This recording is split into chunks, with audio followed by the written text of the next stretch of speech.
მოგესალმებით პატივცემული მაყურებლებო. დღეს ჩვენი გადაცემა და ციკლის მე-14 ჩაწერა გვაქვს. ჩვენი დღევანდელი თემა არის ბიტკოინი, რა არის მითი ბიტკოინის ამბავში და რა არის რეალობა. ბიტკოინის შესახებ ბევრი ჭორმართალი დადის მთელს ქვეყანაზე და შესაბამისად გარკვეულ ინტერესსაც იწვევს საზოგადოებაში, ზოგში მეტად, ზოგში ნაკლებად. არიან ადამიანები, რომლებიც თვლიან, რომ ბიტკოინი არის ეს ყველაფრის მომავალი და არიან ადამიანები, რომლებსაც ძალიან ნაკლები წარმოდგენა აქვს, თუ რა არის ის და რა შეიძლება გამოიყენონ, თუმცა ცხადია, რომ ინტერესი საგანს წარმოადგენს. მაგრამ სანამ უშუალოდ ბიტკოინზე გადავიდოდეთ და ჩემს სტუმრებს წარმოგიდგენდეთ, მანამდე მინდა მოკლედ გითხრათ იმის შესახებ, თუ რა არის ფული. ფული არის საზოგადოების ადამიანის ისტორიაში ერთ-ერთი ყველაზე მნიშვნელოვანი გამოგონება, რომელმაც გაამარტივა ადამიანებს შორის ურთიერთობა. სხვადასხვა პერიოდში სხვადასხვა სახის საგნები გამოიყენებოდა ფულად, ეს იყო მარილი, ბრინჯი თუ ძროხა თუ რაღაცა, მაგრამ საბოლოოდ ეს ჩამოყალიბდა იმ სახით, რა სახითაც დღეს ჩვენ დღევანდელ ვითარებაში გვაქვს. სამწუხაროდ მიუხედავად იმისა, რომ ეს ფული ძალიან კარგი გამოგონება და ფულის ქონა ნიშნავს, რომ ადამიანს რაღაც იმ ღირებულების სიკეთე აქვს დანარჩენი საზოგადოებისთვის გაკეთებული, სამწუხაროდ გამოჩნდნენ ადამიანები, ისეთი ადამიანებიც, რომლებმაც დაიწყეს ფიქრი იმაზე, თუ როგორ მიეთვისებინათ სხვისი გამომუშავებული თანხა. ფული იქნება, ფული რასაც დღეს ფულს ვეძახით, ადრე ფულს ეძახდნენ სხვადასხვა საგნებს, როგორც უკვე აღნიშნეთ. ეს მითვისების სტიმული იმდენად დიდი იყო და იმდენად დიდი თანხის, დიდი ღირებულების მითვისება შეიძლებოდა, რომ მისი ინსტიტუცია მოხდა. შესაბამისად, ამ გზით ფულის მითვისება დაიწყეს არა უბრალოდ თაღლითებმა, არამედ მმართველებმა, რომლებმაც დღევანდელი დღისათვის მიაღწიეს მაქსიმუმს ხაღალდის ფულის მეშვეობით ხდება ძალიან დიდი თანხის მითვისება, ასე ვთქვათ, მმართველი ელიტების მიერ და მმართველ ელიტებთან დაახლოებული წრეების მიერ. და ამას ჩვენ დღეს ვეძახით ინფლაციას, მეორე მხრივ ვამბობთ ფასების ზრდას, რომელიც სულ არ არის აუცილებელი ეკონომიკის განვითარებისთვის, თუმცა ამას ხშირად ამართლებენ სხვადასხვა ეკონომიკური მოდელების მიმდევრები. იმისთვის, რომ ეს ინფლაცია აღარ მოხდეს, იმისთვის, რომ ინფლაცია, ასე ვთქვათ, აღარ ყოფილიყო საშუალება იმის, რომ ჩვენი ჯიბიდან ფულები ამოეცალათ, გამოგონილი იქნა ისეთი საშუალება, როგორიც არის ბიტკოინი, რომელიც შეზღუდულია რაოდენობაში და ვერასოდეს ვერ გამოვა ის 21 მილიონზე მეტი, ამას ჩემს სტუმრებთან ერთად შემდეგ გავარჩევთ, თუმცა ის, რომ ბიტკოინისნაირი რაღაც ვალუტა შეიქმნებოდა, ამაზე დიდი ხანია მიდიოდა მსჯელობა, დაახლოებით 60-იან წლებიდან უკვე ფიქრობდნენ ადამიანები რაღაც მსგავსის შექმნაზე, სხვადასხვა მიმართულებით, მათ შორის მილტონ ფრიდმანს აქვს ინტერვიუ 1995 წლის ინტერვიუ არის, მე მგონი, სადაც ამბობს, რომ ასეთი რაღაცა შეიქმნება და იქნება მალე, როგორც კი ტექნოლოგიური საშუალება გამოჩნდება და ესეთი ტექნოლოგიური საშუალება გაჩნდა 2008 წელს, ეგრეთ წოდებული white papers, თეთრი ფურცლებით გამოქვეყნდა ის წესი, ის სტანდარტი თუ როგორ უნდა შექმნილიყო, როგორ უნდა ეფუნქციონირა ამ ბიტკოინს, კრიპტოვალუტას და 2009 წელში გამოვიდა კიდეც. მე მგონი წინასწარი მიმოხილვისთვის თუ არ გამიგრძელდა საკმარისია, დღეს ჩემი სტუმრები არიან ჰერმან საბო, რომელსაც თქვენ კარგად იცნობთ, ხშირად გაუწევია რეკლამა ბიტკოინისთვის და მოუწოდებია ტელევიზიით, რომ შევისყიდოთ და ყველას გქონდეს რაღაცა წილი და ლაშა ყურაშვილი, რომელიც ჩართულია ამ ბიზნესში უკვე წლების განმავლობაში და შესაბამისად გარკვეული ამ სფეროში და თავის გამოცდილებას ალბათ გაგვიზიარებს ან თავის შეხედულებას გვეტყვის და თუ რამის დაამატებენ ჯერ იმ საკითხზე, რაზეც მე ვილაპარაკე, ფულის შესახებ და თუ არა და უკვე გადავიდეთ უშუალოდ ბიტკოინზე. რა ვიცი, ჰერმან დავიწყოთ. მადლობა მოწვევისთვის და ამ თემაზე რომ გადაცემას აკეთებ, იმიტომ რომ მე მგონია მარტო ბიტკოინზე საუბარი არ არის მარტო ბიტკოინზე საუბარი. ბიტკოინზე საუბარი არის ფინანსური განათლების ერთ-ერთი იარაღი. სულ რომ არ მოგწონდეს ბიტკოინი და არ ემხრობოდე მას, იმის გაზრება თუ რა პრობლემას ჭრის ის და რა არის, რატომ მოიგონეს, საჭიროება რატო გახდა. ამის გაზრება ადამიანებს დაეხმარება იმის გაგებაში თუ ფული რა არის, რითაც შენ გადაცემა დაიწყე, ინფლაცია რა არის, ფასების ზრდა რა არის, რატო ეს კარგი ან ცუდი და ასე შემდეგ. ხო, იმედია საინტერესო საუბარი გამოგვივა, დიდად ბევრს არაფერს არ დავამატებ და ხო, შეგვიძლია უკვე წარდგენის მერე გადავიდეთ. კი, ჩვენ მე-11 გადაცემაში არა მე-12 გადაცემაში ვილაპარაკეთ ინფლაციაზე უკვე და ეს გადაცემა დღევანდელი გარკვეულ კავშირშია იმ წინა გადაცემასთან. კი, რა თქმა უნდა, თუმცა ვიღაც რო დაინახავს სათავად რომ რა არის ბიტკოინი თუ რაღაცა, შეიძლება ბიროდ მეტ აუდიტორიას გახვიდე, იმიტომ რომ ძალიან ცხელი თემაა ახლა და ინფლაცია რა არის, შეიძლება ნაკლებ ადამიანს დააინტერესოს ობიექტურად რო შევხედოთ და ამიტომ მიხარია რომ ამ კუთხითაც შევძლებთ ადამიანებს რომ ბიტკოინის ასე შუქში წარმოადგენინოთ დანარჩენი ფინანსური ინსტრუმენტები და საჭიროება მისი. მე მგონია ბევრი სხვადასხვა კუთხიდან არის საჭირო და ვფიქრობ რომ არაერთ გადაცემას გავაკეთებ კიდე ამ მიმართულებით. ლაშა ხო არაფერს დაამატებდი? მოგესალმებით პირველ რიგში, მადლობა მოწვევისთვის, მივესალმებით მაყურებლებს. ჰერმანმა სწორად აღნიშნა, ბიტკოინი არ არის მარტო კრიპტოვალუტა და ბიტკოინი ის ძალიან ბევრ სფეროს და განათლების რაღაცა მიმართულებებს მოიცავს. ფულთან დაკავშირებით ძალიან სწორი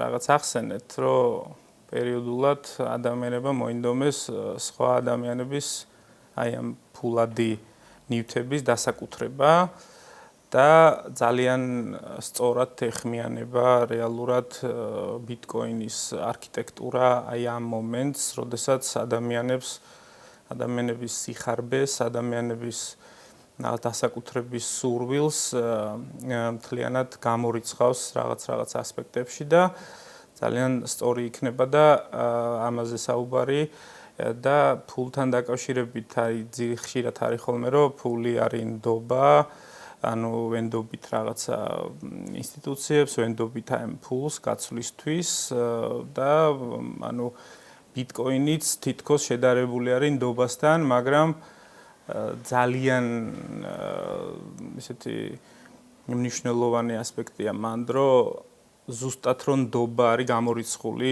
ბიტკოინის ფლობისას, ბიტკოინის გამოყენებისას, ანუ აღარ ახარ არავისზე, ანუ მესამე მხარე აღარ არსებობს საერთოდ. საჭიროება აღარ არის ნდობის. ხო, და ანუ საჭიროება აღარ არის ერთია და თან არც არსებობს ეს რაღაცა ინსტიტუცია ან ადამიანები, ვისაც შეიძლება რაღაცა გავლენა ქონდეს ამ პროცესებზე რა და ვფიქრობ, რომ ძალიან კარგი საუბარი გამოგვივა. კარგი. ჯერ მოდი ალბათ უფრო მნიშვნელოვანია ახლა მაყურებლებს განვმარტოთ თუ საიდან წამოვიდა ეს ბიტკოინი, როგორ შეიქმნა და როგორ დაიძრა თავიდან ამას, როგორ აუხსნიდით ადამიანებს, რომლებიც საკითხში გარკვეული არ არიან. მე კი ვახსენე 2008-9 წლებში მოხდა ეს ამბავი, მაგრამ რა მოხდა ამ წლებში? ციფრული ფულის შექმნის იდეა, როგორც თავიდანვე თქვი, ძველია, ინტერნეტის განვითარებასთან ერთად ნელ-ნელა წამოიწია, თუმცა ინტერნეტში რაღაც ინფორმაციის უნიკალურობა ძალიან რთულია შეინარჩუნო. მაგალითად, მე თუ რაღაც ფოტო მაქვს, ის ფოტო შემიძლია 1000 ასლი გავაკეთო და ყველა იქნება ერთმანეთს იდენტური და ფულის თავარი მახასიათებელი რომ იმან ფულობა შეინარჩუნოს, არის რომ ის ან მე მაქვს, ან შენ. თუ მე მაქვს, შენ არ გაქვს და პირიქით, თუ შენ გადმოგეცი, მე აღარ მრჩება, ხო და აი როგორ მოეხერხებინათ ის რომ ეს ორმაგი ხარჯვის პრობლემა გამქრალიყო რაღაცნაირად ისე რომ თქვათ აი შეექმნათ რაღაც ისეთი ფაილი, აი ძალიან გლეხურად რო ახსნათ რაღაც ისეთი ჩანაწერიან ფაილი, რომელიც ან მე მაქვს, ან შენ და მისი დუბლირება შეუძლებელია. თუ გადმოგცემ, ჩემთან უნდა გაქრეს. კი, აი როგორც ჩემი საფულიდან ფული თუ მოგეცი, ბანკნოტა თუ მოგეცი, უკვე შენთან არის, ჩემთან აღარ არის, ხო და ამას ბევრი მეცნიერი, კრიპტოგრაფი, კომპიუტერული მეცნიერების მიმართულებით მომუშავე ადამიანი ძალიან დიდხანს ცდილობდა ამ თავსატეხის ამოხსნას სხვაჩვენს მიხარია რომ ძალიან დიდი წვლილი ბიტკოინის შექმნაშიც აქვს ჩემ მოგვარეს შეტანილი ნიკ საბო, რომელიც ძალიან ისეთი ამერიკაში ცნობილი კომპიუტერული მეცნიერების მიმართულებით მეცნიერია, მეცნიერულად უდგება ამ საკითხს. მისი ერთ-ერთი ადრინდელი ნამუშევარი, რომელიც BitGold ქვია, თუ სწორად მახსოვს. შემდეგ ეს გამოყენებული იქნა მათ შორის ნაკამოტოს მიერ, რომ ბიტკოინი საბოლოო ჯამში შეექმნა. ხო და სატოში ნაკამოტო უცებ არსაიდან გაჩნდა ესეთი ფსევდონიმით ადამიანი, რომელმაც მოახერხა და ის ლოგიკური ამოცანა გადაჭრა. მარტივად რო ვთქვათ, მოახერხა ისეთი სისტემის შექმნა, რომელსაც აქვს ეს ფულის თავარი მახასიათებელი, ან ჩემთან არის, ან შენთან და დუბლირება შეუძლებელია. ერთი ბიტკოინი მე თუ მაქვს, ის ბიტკოინი შენ არ გაქვს. აი ეს რომ მოახერხა მათემატიკურად და კრიპტოგრაფიით, ამან გახადა შესაძლებელი რომ ესეთი ტექნოლოგია გაჩენილიყო, რომელსაც თავიდან რა თქმა უნდა არავინ არც იცოდა, არც ენდობოდა, რაღაც უბრალოდ რაღაც ახალი მასავით იყო რა, ვიღაცამ რაღაც მოიგონა, ოკეი, მაგრამ როგორც ხედავთ, ის რომ ეს კარგი ტექნოლოგია, ამის მოწმე არის დრო. რომ ადამიანები უფრო და უფრო მეტი ადამიანი ენდობა, უფრო და უფრო მეტად ენდობა, ადამიანები ვიცი, რომელიც თავის თელ ცხოვრების ქონებას დებენ ამაში, იმიტომ რომ იმდენი გამოიკულიეს და იმდენი ნდობა მოიპოვა ამ ტექნოლოგიამ მათთვის, რომ მზად არიან, რომ ამაში მთლიანად all-in შევიდნენ. ხო, რა თუ დამატებთ რომელს. ყველაზე მნიშვნელოვანი ესე ვთქვათ ფუნქცია ხა სწორად თქვით 60 წლებიდან ხა კრიპტოგრაფია და რაღაცა ამ კრიპტოგრაფია და ჰეში დიდი ხანია არსებობდა ბიტკოინამდე და ამისი გადმოტანა მოხდა რეალურად ბიტკოინის შექმნისას და ჩემთვის ყველაზე მნიშვნელოვანი ამბავი აქ არის ზუსტად ის მეთოდი, რაზეც საუბრობდა ჰერმანი. ანუ როგორ ხდება ის, რომ ჩემთან არის და რომ გადმოგირიცხავ, ეს ხო თან ციფრულად ხდება, ხო, რაღაცა როგორც ფოტოს უგზავნით ადამიანებს, რაღაცა მსგავსი პროტოკოლებით ხდება რაღაცების გადაგზავნა, მაგრამ თავარი ამბავი არის აქ დადასტურების მექანიზმი, როგორც ვიცით, ბიტკოინის ქსელს აკონტროლებენ ნოდები. ნოდები არის ჩვეულებრივი ადამიანების მიერ შექმნილი ეს მონაცემთა ბაზები, რომლებიც ემსახურებიან ამ ბიტკოინის ქსელს. ანუ ჩვენ შეგვიძლია ნებისმიერ ადამიანს ჩამოვტვირთოთ მთელი ბიტკოინის ბლოკჩეინის ბაზა, დავაკონფიგურიროთ და ჩვენც ვიყოთ მომსახური ამ სისტემის. და აქ არის მთავარი ამბავი ეგრეთ წოდებული ბიზანტიის ხაფანგი.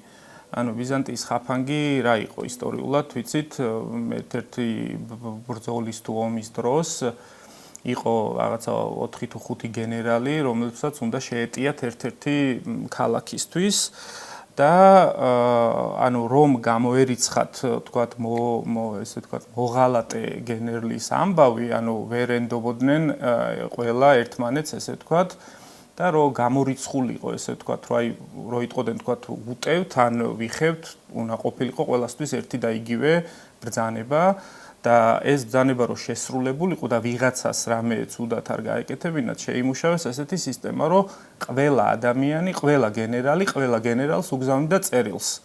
უტევთ ან იმაშობთ, რა ქვია, აჩერებთ. თუ თქვათ უმრავლესობა იქნებოდა რაღაცა უტევთ, შევდივართ ამ ქალაქში და რაღაცა ყველა შედიოდა და თუ თქვათ ერთი ადამიანი იყო, ვინც თქვათ აი შეკრული იყო, თქვათ მოწინააღმდეგესთან ან რაღაცას დააპირებდა, ესე თქვათ, ანუ ამის შანსი აღარ ჰქონდა რა, იმიტომ რომ უმრავლესობა ყველასთან აგზავნიდა ამ წერილს და ერთიანად ხდებოდა გადაწყვეტილების მიღება. ანუ ინფორმაციის დაბლოკვა ვერ მოხერხდა. გამორიცხული იყო. ზუსტად ეს პრინციპი არის გადმოტანილი ამ ბიტკოინის ამბავში.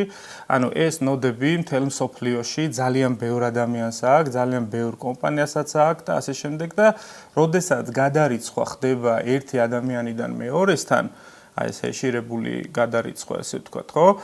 მაგ დროს ეს გადარიცხვა უნდა დაადასტუროს აი ამ ნოდებმა, ესე ვთქვათ რა. ნოდი რას ნიშნავს, შეგვიძლია გავიმართოთ? ეგ აბრევიატურა ალბათ, ხო, რაღაც. ნოდის აბრევიატურა ეხლა ზუსტად არ მახსოვს, მაგრამ ფუნქციონალურად არის ესეთი, რომ აი მთელი ეს რეესტრი, ესე ვთქვათ, გადარიცხვების რეესტრი, ბლოკჩეინი ხო ნიშნავს ბლოკებად დაყოფილ ინფორმაციას. ეს ხო ინფორმაცია ჩალაგებული ამ იმაში და არის ჩათვალე მონაცემთა ბაზა, რომელიც არის on-chain, ანუ ეს სერვერს ვიხმარდი. ხო, სერვერი, ხო, გავამარტივოთ. ანუ ოღონდ ეს არ არის ცენტრალიზებული სერვერი, ესე ვთქვათ. აი, რაც მე მაქვს, ის აქვს ყველას. ანუ ვისაც ნოდები აქვს, ჩათვალე რომ ეს სერვერი არის ყველასთან ერთი და იგივე. ალბათ მილიონი სერვერი არსებობს, სადაც ეს ინფორმაცია მეორდება. ეს ინფორმაცია მეორდება. ამიტომ რამდენიმე სერვერი რომც დაიწვას და გაქრეს, ამით საერთო იმას არაფერი არ დააკლდება. რამდენიმე კი არა, რავი, ხო, ნუ რაღაც აბსურდამდე შეიძლება მივიდეთ რაღაც ციფრებში, მაგრამ სულ რაღაცა ნახევარი მსოფლიო განადგურდეს, მაინც ეს სისტემა არ დაკარგავს ამ თავის ფუნქციონალს. ერთ სერვერიც რო გადარჩეს, კი, ერთ სერვერს რო გადარჩეს, სისტემა არ ჩაულებრად, ხო და შესაბამისად, ანუ ამ სერვერებმა, ესე ვთქვათ, რომელიც არის დეცენტრალიზებული, არ არის ერთი ცენტრალიზებული ამბავი, ანუ არ არის ვთქვათ ეროვნული ბანკის სერვერი, ან არ არის რაღაცა ცენტრალური ბანკის სერვერი. ანუ შესაბამისად მათზე არა ვართ დამოკიდებული, აი ზუსტად ეს არის ძირითადი პრინციპი, რაც ამ სისტემის ესე ვთქვათ, ის არის, რა ქვია, სასიამოვნო მომენტი არის, რომ ანუ არ ხარ არავისზე დამოკიდებული, ნდობა არის მაქსიმალურად გამორიცხული, ანუ ერთმა ადამიანმა რომ მოინდომოს აუცილებლობაა გამორიცხული. ხო. ანუ ერთმა ნოდმა რომ ან ერთმა რა თუ გინდა 1000-მაც რომ მოინდომოს რაღაცა ან ის ტრანზაქცია არ დაადასტუროს, ან თვითონ გადააგზავნონ ისეთი ტრანზაქცია, რომელიც დანარჩენები არ დაადასტურებენ, მოიტყუოს, ხო? ანუ გამორიცხული ეს ანუ არის კონსენსუსზე დამოკიდებული, არის ეს ამ ნოდების ესე ვთქვათ სისტემა ესე აწყობილი, რომ მაქსიმალურად ანუ და ეს აი ხა იმ დღეს იყო, ეხა ტარდება რა რეალურად დუბაიში რაღაც ფინანს wiki თუ რა ქვია მაგას არ ვიცი და bitcoin mena იყო კიდე და ანუ Binance-ის მიერ ჩატარებული ძალიან დიდი კონფერენციები და იქ იყო ანუ Binance-ის ამ მფლობელი დამფუძნებელი ვინც არის ეს Changpeng Zhao სიზის ეძახიან ქონდა იმასთან რა ქვია დებატები ერთ-ერთ ტრადიციული ფინანსების მქონე ადამიანთან რა და იქ იყო ესეთი ლაპარაკი რომ ეს ადამიანი იძახის რომ ოკეიო bitcoin-სო აქვსო ღირებულებაო იმიტომ რომ ხალხი ყიდულობსო და მოთხოვნა მიწოდების ამბავში, მაგრამ რეალურად bitcoin-ი არაფერი არ არისო. ანუ მე მაქვს არაფერიო, გადმოგირიცხე არაფერიო. ანუ არაფერი არ არისო რა და რეალურად გადარიცხვაც არ ხდება სინამდვილეში, მათ ხდება უბრალოდ მისამართის შეცვლა ხოლმე. კი ბატონო. ხო და იცი რა არის, ამ არგუმენტსაც აქვს არსებობის უფლება და შეიძლება რეალურადაც თქვათ, რომ ეს არაფერი არ არის, მაგრამ რეალურად აი ეს სისტემა, წეღარაც ახსენი, აი ეს დადასტურებების სისტემა და ეს ბიზანტიური ხაფანგის გადმოტანა ამ კრიპტოგრაფიაში და ამ სისტემის დალაგება, ანუ წარმოიდგინეთ, ამდენი ხანია ხო, 15 წელზე მეტი არის ეს სისტემა არსებობს, ძალიან ბევრმა ცადა, ძალიან ბევრმა მოინდომა, სხვათა შორის Bitcoin Cash-ის fork-ის დროს მოხდა ესეთი ამბავი, ანუ მან სისტემა როგორ არის იცით, ანუ თუ თქვა 50%-ზე მეტი ადამიანების ვინც ამ ნოდებში არიან ჩართულები ამ სისტემაში არიან ჩართული თუ მოინდომებენ კოდის შეცვლას შეუძლიათ ესე ვთქვათ განაყოფი გააკეთონ მთავარი სისტემიდან. ხო, ანუ ეხლა რომ fork-ი ახსენე, განაყოფად შეგვიძლია ვთარგმნოთ. კი, განაყოფი, ანუ fork-ი ქვია, ანუ Bitcoin-ის სისტემა. უნდა შევეცადოთ, რომ სიტყვები გამომართოთ ხოლმე, რომ მაყურებელმა გაიგოს. კი, აუცილებელი, იმიტომ რომ რთულია ეს ტერმინოლოგია ახალიას და ჩემთვისაც ვის იყო, რა ქვია, ძნელი გასაგები თავიდან. ხო და აი ეს შეიძლება ვთქვათ ძალიან ბევრმა ამ ნოდების მფლობელებმა გადაწყვიტონ რომ მოდი კოდი შევცვალოთ, ანუ მიმართულება შევცვალოთ და გავხადოთ სხვანაირი, ესე ვთქვათ, ამ ბლოკის მისაღებად 2017 წელს მოხდა ეგეთი ამბავი და ანუ ეს მიმართულება რომ აიღეს, ანუ განაყოფი რომ მოხდა fork-ის დროს, ხო, Bitcoin Cash-ი დაიბადა, ესე ვთქვათ, პროგრამულად და ძალიან ბევრი ინსტიტუციონალური ფონდები, ესე ვთქვათ, ვინც Bitcoin-ის და ამ ნოდების მფლობელი იყო, გადაერთვნენ და ძალიან ესეთი ჰაიპი მოხდა. მაგ დროს Bitcoin Cash-ის ფასი გავარდა, Bitcoin-ს თითქმის დაეწია, მაგრამ როდესაც განაყოფი ხდება, ეს არსებული სისტემა, რომელიც მანამდე იყო, ეს არ წყვეტს ფუნქციონირებას, ანუ ეს კი არ იცვლება, უბრალოდ განაყოფი ჩნდება ესე ვთქვათ. ძველი გზით აგრძელებს მოძრაობას და ძველი, ანუ დანარჩენი ეს ნოდები, ეს ადამიანები, ვინც ვთქვათ, იმ ახალ განაყოფს არ დაეთანხმება, ესე ვთქვათ, ხო? დარჩება იმ ძველ იმაზე სისტემაზე, ის ძველი სისტემა მუდმივად იმუშავებს და შესაბამისად, ანუ ყველაზე მთავარი კარგი ამბავი აქ ის არის, რომ ზუსტად ეგ არის მნიშვნელოვანი, რომ აი ეს ძველი სისტემა, ის პირვანდელი კაკრაზა, ეს სატოში ნაკამოტო, ეს რაღაცა ფსევდონიმური ის რო გაჩნდა, რომელიც არც რეალურ ადამიანად ჯერჯერობით ვერავინ ვერ მიაკვლია, ვინ არის და როგორ არის და რა. ეგეც ძალიან მნიშვნელოვანი ასპექტია, მანდ რომ იმასაც კი არ შეუძლია, რა თქმა უნდა, იმ სატოში ნაკამოტო რო აღმოჩნდეს ახლა ვიღაცა ადამიანი, მასაც კი არ შეუძლია რა ბიტკოინის ცვლილებები შეტანა რა, გამორიცხული, ანუ თვითონ სისტემა არის ისე დალაგებული, რომ თვითონ შემქმნელსაც უკვე აღარ შეუძლია ამაში ცვლილებები შეტანა. შესაბამისად, ეს ამბავი, რომ შეიძლება 1000 განაყოფები მოხდა კიდეც, ბევრი მოხდა, მარტო ის არ იყო, რა ქვია, Bitcoin Cash-ი, რამოდენიმე 2009 წელს მოხდა პირველი. რაღაცები მოხდა, ხო და მთავარი ამბავი არის ის, რომ აი ეს სისტემა, Bitcoin-ის თავდაპირველი სისტემა არის ფაქტობრივად მუდმივი, გამორიცხულია მაგისი შეცვლა, გადაკეთება და აი ეს სისტემა არის მნიშვნელოვანი, გარდა იმისა, რომ ეხლა წეღარო ვთქვი, რომ არაფერი მაქვს, არაფერს გიგზავნი რა. თუ ამ სისტემას დავიჯერებდათ, რეალურად ეს არის ჩემი აზრით ბუნების გამოძახილი რა. ანუ ადამიანმა თავის ნაკლოვანებები დაინახა, ადამიანებმა აინახეს ამ სისტემების ნაკლოვანებები რაღაცები და ამის შესავსებად ჩემი აზრით არის იდეალური ამბავი, იდეალური სისტემა და Bitcoin-ის სტრუქტურა ბევრ რაღაცას შეიძლება რომ გადმოვიდეს, ესე ვთქვათ, როგორც მოდელი მართლობის, ესე ვთქვათ. ბლოკჩეინის გამოყენებაზე უკვე დიდი ხანი არის ლაბორატორიის ხოლმე smart კონტრაქტები და რაღაც. მაგრამ თუ ამავე თემაზე აი იმ ადამიანს მინდა გამოვიხმაო, რა ალბათ არ მიწდება ეს ვიდეო, მაგრამ ვიღაცები ხო ფიქრობენ, რომ Bitcoin მართლა არაფერია და არაფერი გადმოგირიცხე რა.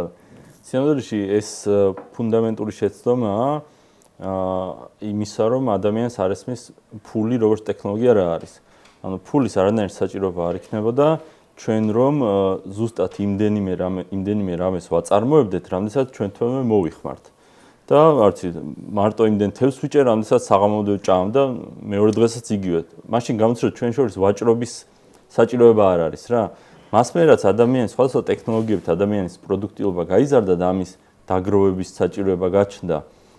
ჯერ ბარტერით ცდილობდნენ, მერე ყველაზე ნაკლებად რაც დროში ფუჭდებოდა, იმით ცდილობდნენ, მაგრამ სინამდვილეში რომ დაიყვანო ის ბარტერამდე და ყველაფერამდე, თავიდან პირველი რა იყო? რომ თქვათ, შენ რომ მე რამე სიკეთეს გამიკეთებ, რა თევზი დაიჭირე 2 ცალი და 1 მე მომეცი, ხო, ძველ დროში ვცხოვრობთ. შენ თუ ეს თევზი მომეცი იმის სამსვლელს, რომ მე დაგპირდი, რომ აი შენ რო რამე დაგჭირდება ჩემგან, მე მეც დაგეხმარები. სინამდვილეში ჩვენ შორის ვაჭრობა მოხდა, მე ფსევდოფულივით რაღაც დაგპირდი. მაგ შემთხვევაში უნდა დავიმახსოვრო რა სიკეთება გაწეული, რომ ისა და ფული ფაქტიურად დამახსოვრების საშუალებაა. მაგრამ პირველი ჩანასახი ფულის ეგ არის, რომ მე თუ შეიძლება არაფერი არ მქონდა იმ მომენტში, შენგან თუ რამე მივიღეს, სანსვლოდ რამეს დაგპირდი, ერთად თუ ცხოვრობდით გამოქვაბულში, გითხარი რომ არც ლომი თუ დაგესხმება, დამიძახებ მოვალ და მეც დაგეხმარებ. ამ მომენტშიც შენ ჩემგან არაფერი არ გაქვს გარდა დაპირებისა და გარდა იმისა, რომ მენდობი. ხო და თუ ჩვენ ამას მე ტექნოლოგიურად გავაძლიერებთ, მე რეალურად რაც ოქრომდე, მე რაც ბეჭდურ ფულზე ავედით, მე ბოლოს Bitcoin-ში, მაგრამ სინამდვილეში თავის საფუძველში არის ერთმანეთისთვის რაღაცის დაპირება. მე რო შენი რაღაცა ვალი მაქვს, ან ერთმანეთის სიტყვა რა, რომ მე შენ რო ამ ქაღალდით მოხვალ, რომელზეც წერია რომ ჰერმანი რაღაც ჰერმანმა ერთ სურვილი უნდა შემისრულოს. მაგ ქაღალდს მე გავანაღდებ, ასე ვთქვათ, ჩემი ქმედებით. ეგ როგორც თავიდანაც აღნიშნე, რომ ფული სინამდვილეში არის ის ღირებულება, რომელიც მე გავუწიე დანარჩენ საზოგადოებას და ახლა მე მაქვს ეს ღირებულება. ფულზე რო ეწეროს ლარიანზე, რომ მე შენი ერთ სურვილს გისრულებ, იქნება ისეთივე უფრო მარტივი, პრიმიტიული, მაგრამ შინაარსით ისეთივე რამე, რაც ეხლა დღეს თუნდაც ბიტკოინია და თუნდაც დოლარია და თუნდაც ოქრო იყო იქამდე. მე ძალიან მომწონს ირლანდიის მაგალითი, გეცოდინებათ, ლუდმა როგორ გადაარჩინა ირლანდიის ეკონომიკა. ეს არის ძალიან საინტერესო ამბავი. ზუსტად წელი არ მახსოვს, მაგრამ დაახლოებით ბოლო 10 წელში მოხდა ეს ამბავი, რომ ირლანდიაში გამოცხადდა, ესე ვთქვათ, ბანკის თანამშრომლები აპირებდნენ გაფიცვას. და დათქვეს ესეთი კონკრეტული დღე, სადღაც მაისის პერიოდია და უნდა გაფიცვა მოეხდინათ. და ეს ხალხი ცოტა დაპანიკდა და რაღაცა თავიანთი თანხის რაღაცა ფულები გამოიტანეს, რომ ქეში ქონოდათ, რომ ბანკთან წვდომა აღარ ექნებოდათ და ხო უნდა იყიდათ რაღაცა ამბები რა. მაგრამ და მოხდა ეს ისა რა ქვია გაფიცვა, დაიკეტა აბსოლუტურად ყველა ბანკი ირლანდიაში, აღარ არსებობდა ფულთან წვდომა და დაიწყო ამ ხალხმა ქეშის გამოყენება და ქეში რაღაცა დროის მერე ამ გაუთავდათ ხალხს, ახლა მთელი ფული არ გამოუტანიათ ამ ბანკებიდან, იმიტომ რომ ჩათვალეს რომ ეს გაფიცვა დიდი ხანი არ გაგრძელდებოდა, მაგრამ გაფიცვა გაგრძელდა 6 თვე.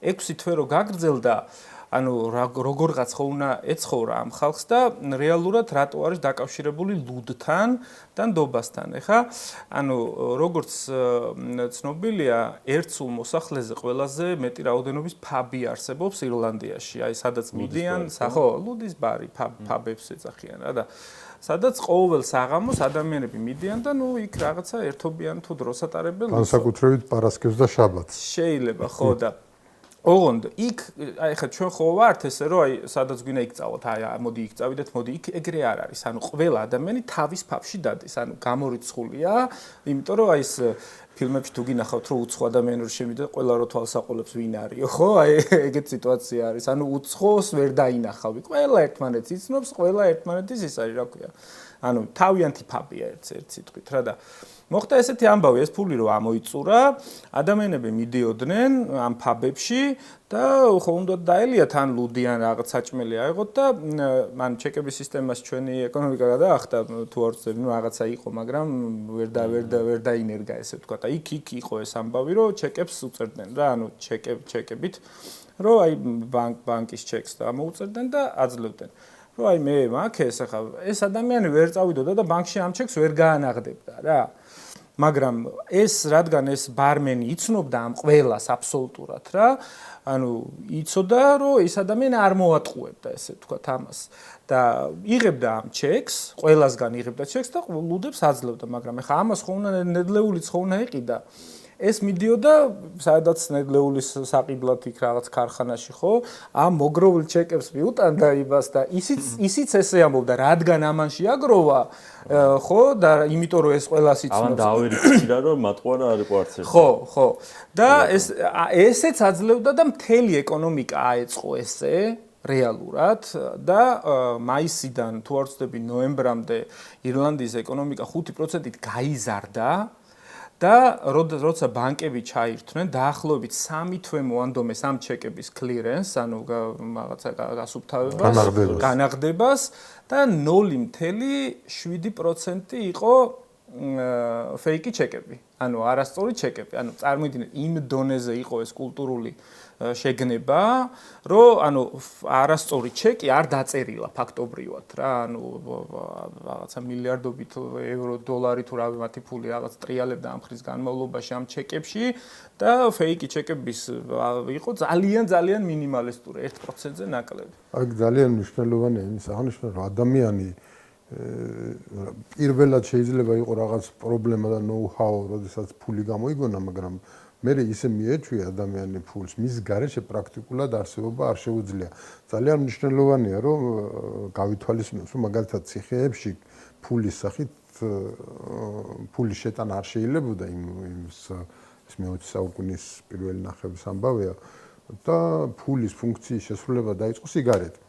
სიგარეტი იყო ფულის ერთეული, ფულით ანუ სიგარეტით ყიდულობდნენ თუ რამე ჭირდებოდა თან ჩასაცმელი ან საჭმელი რაღაცა და სიგარეტი შეიძლება შენ არ ეწეოდი, მაგრამ სიგარეტი მაინც ჰქონდა როგორც ფული და იმით ცხოვრობდი ციხეში.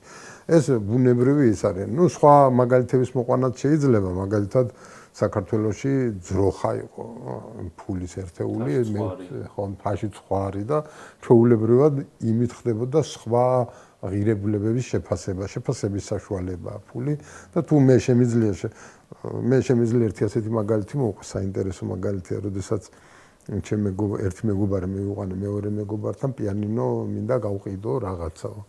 აუ ეს პიანინო იცი რა მაგარი არისო, თქვენო რა მიეცით ამაშიო და 50 წლის წინ აღიდი ქონდა და ახლა მანეთებში, რუსულ მანეთებში რას ნიშნავდა ეს მანეთი, კაცმა არიცი და იმ ფულითო რამდენ ძროხას იყიდიდიო. აი ძროხა გამოდგა შეფასების საშუალება, იმიტომ რომ ხო, მანეთით უკვე ვერ შეაფასებ. პრინციპში ვერც სხვა დღევანდელი ბეჭდური ფულით ვერაფერსაც ვერ შეაფასებ, როცა ცოტა დიდ ვადაზეა ლაპარაკი 50 წლის წინანდელი დოლარი სხვა იყო, ვიდრე დღეს არის. ამიტომ ბუნებრივია რაღაცა მყარი შეფასების საშუალება გვინდა.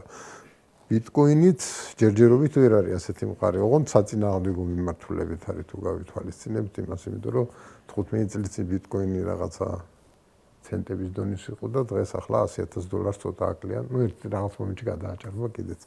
ამიტომ ესეც უნდა გავითვალისწინოთ, რომ ბიტკოინით ჯერჯერობით ის არ არის, რაც ფულია საზოგადოების. ჩემი აზრით, ჩემი პოზიციით რა თქმა უნდა. თუმცა დაგროვების საშუალება ძალიან კარგი საშუალებაა. ფულს ხო რამდენიმე ფუნქცია აქვს? კი.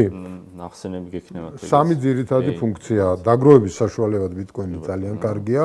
შეფასების საშუალება ჯერჯერობით ცოტა პრობლემურია, იმიტომ რომ ღირებულება დროში სტაბილური არ არის და გადახდის საშუალებად ნორმალურია პრინციპში, ვისაც აქვს მაგის მიღების და გაცვლის საშუალება. ის რომ ჯერჯერობით ვერ მოიპოვა შეიძლება ტექნიკური შეზღუდვების გამო, სხვადასხვა მთავრობების ბრძოლის, აგერ ჩინეთი ყოველ 2 წელიწადში კრძალავს ბიტკოინს, ვერ აკრძალა. იმის გამო რომ შუამავალს როგორც ასეც აკრობს და მთავრობას ხელიდან აცლის თავარ ბერკეტს რაც არის ფულის ბეჭდვა, ფულის ჩუმად შენი ჯიბიდან ამოღების თავარი ბერკეტი რაც არის ფულის ბეჭდვა, ამის გამო შეიძლება ბიტკოინს სხვადასხვა ინსტიტუციონალურის და სხვანაირი პრობლემებიც აქვს შექმნილი, რის გამოც ის შეიძლება დღეს ისე გავრცელებული არ არის, მაგრამ ტრენდს თუ შევხედავთ, საიდან მოვდივართ, ცოტა 5 წლიან იმეებად ნაწილებად თუ შეხედავ ბიტკოინი რას შვებოდა ყოველ 5 წელიწადში, აშკარად ტრენდი აღმავალია და ნელ-ნელა იმისკენ მიდის, რომ ადამიანები უფრო და უფრო წუნდებიან, რომ დღეს რაც კი ფული არსებობს, ყველაზე კარგად მაგ ფუნქციებს ბიტკოინი შეასრულებს ტექნიკურად, აქვს პოტენციალი შეასრულოს. თუმცა სწორად ახსენე, იმის გამო რომ ადამიანები შეიძლება ვერ ხვდებიან ინფლაცია რა არის კარგად და ვისი ბრალია, მაგრამ ხვდებიან რომ მათ ჯიბეში ფული ძალას კარგავს. და ამას ხერხევნით როგორ ძნობ, ეგრევე გინდა ეს ფული როგორმე მოიცილო, რამე ისეთ დაიჭირო, რაც შენ თვალში ნაკლებად კარგავს, ნაკლებად ეგეთი ინფლაციურია და არც დაწყებული ნახატებით, ძვირფასი რაღაცა ძვირფასეულობით, ბინებით, შეხარ ჩემი ბატონი, მიწა და რაში აღარდებენ ფულს. და სინამდვილეში მე ეს იწევს იმას, რომ ამ სხვა ნივთების რაშიც ფულს ვინახავთ, მიწა იქნება შენობა თუ რაღაცა. ამათი ფასებიც გამრუდებულია იმის გამო, რომ ეს რეალური მოთხოვნა კი არ არის, რამდენი გჭირდება ბინა, რომ ვიცხოვროთ, არამედ რამდენი ბინა გჭირდება, რომ ჩვენი ფული როგორმე შევინახოთ, რომ არ დავკარგოთ. და ეს ხო ავტომატურად მე იმასაც ნიშნავს, რომ იმ ბინის ასაშენებლად, კაცო, მასალა რო დაიხარჯა, მუშის მუშაობა რო დაიხარჯა, რესურსი ადამიანური თუ მატერიალური, ეს ხო სხვა რამეში უნდა წასულიყო. სხვა უფრო ეფექტურში, უფრო მნიშვნელოვანში, რაც მართლა ცხოვრებისთვის გჭირდება. ანუ მთელი ფულის ბეჭდვა იწვევს მთელი ეკონომიკური ციკლების ფასების აღრევას, ტყუილის შემოსვლას, ეკონომიკური ტყუილის შემოსვლას, რომ რაღაცა უფრო მეტად გჭირდება, იმიტომ რომ ფასში არის უფრო მაღალ ფასიანია და ესე იგი ადამიანს გქონდა ეს უფრო მეტი გჭირდება. არა, რახან ადამიანებმა ვერ ახერხებენ ფულის დაგროვებას ბეჭდურ ფულში, მერე დებენ იმას, ხო და ბიტკოინმა თუ მოახერხა, რომ მინიმუმ სხვა ფუნქციებს არ უძახა, მინიმუმ გადაიბაროს ეს დასაგროვებელი ნაწილი, რომ ჩაოლებულ ფულს წაართვას ეს დაგროვების ნაწილი.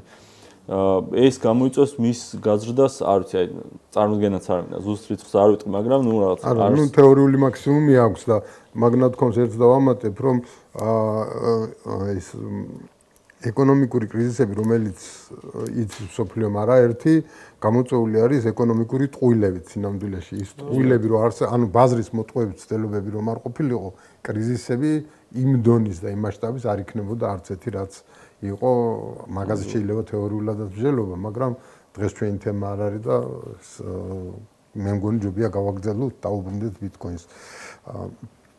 მაგრამ ეს არ ვიცი, ამას შეიძლება ცალკე გადაცემა გავაკეთო მერე როდისმე.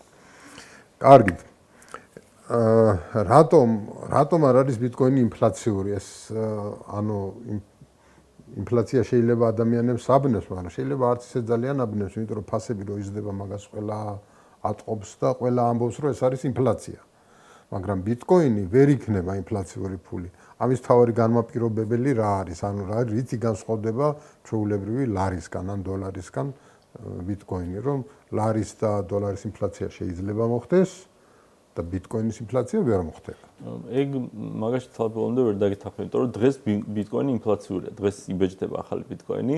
გასაგებია რომ 21 მილიონია, ოდესღაც 2100 წელს თუ რაღაც იქნება დამთავრდება მაინინგი. 2140 წელს. არა, 2140 წელს. მაგრამ დღეს ბიტკოინი ინფლაციურია, იმ მხრივ რომ ბლოკი 4.5 ბიტკოინი თუ რაღაცა ყოველ წუთში მაინინგდება.